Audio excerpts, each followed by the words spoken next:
9 victoires sur les 17 dernières éditions, l'écurie Lancia bénéficie au Monte-Carlo d'une sacrée expérience. Biasion, Oriol, Cancunen, Saby et Cerrato, des deltas intégrales 16 soupapes, 290 chevaux, voilà le camp des favoris. En face, 3 Toyota Celica emmenés par ce diable d'Espagnol, Carlos Sainz, secondé cette année par Michael Eriksson et Armin Schwartz, le nouveau Volaterror. Sans neige, les Mazda de Salonen et Nicolas, dépassés en puissance, ont peu d'espoir. On a beaucoup roulé chez Mitsubishi avec les Galantes pour compenser le manque d'expérience malgré la présence de Vatanen et d'Eriksson. Les voitures du Jolly Club, pour Cerrato et Saby, devraient Lancia d'usine, même si la robe est différente.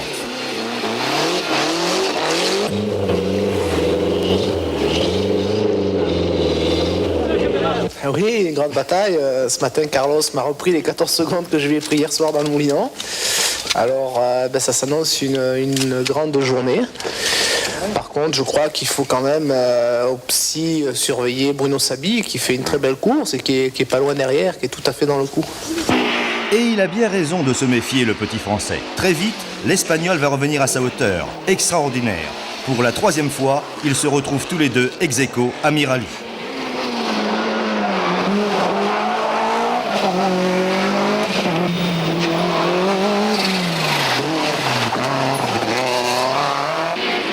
Légèrement distancé en début de course, Saby espère beaucoup des routes de sa région grenobloise pour revenir en force.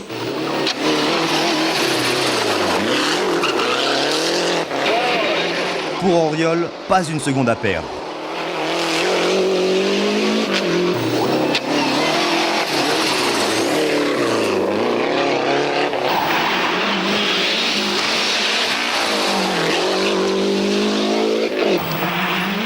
C'est la même préoccupation qui guide Carlos Sainz. Si ça continue, il va falloir inclure les centièmes de seconde dans les classements.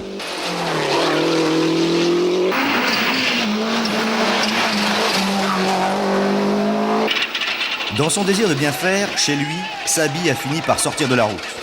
Adieu la victoire, l'ancien vainqueur de 88 doit se résigner.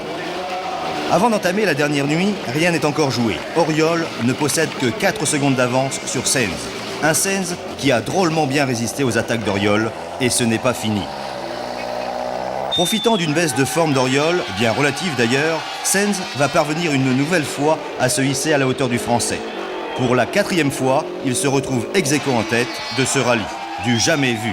Il ne reste que 6 épreuves.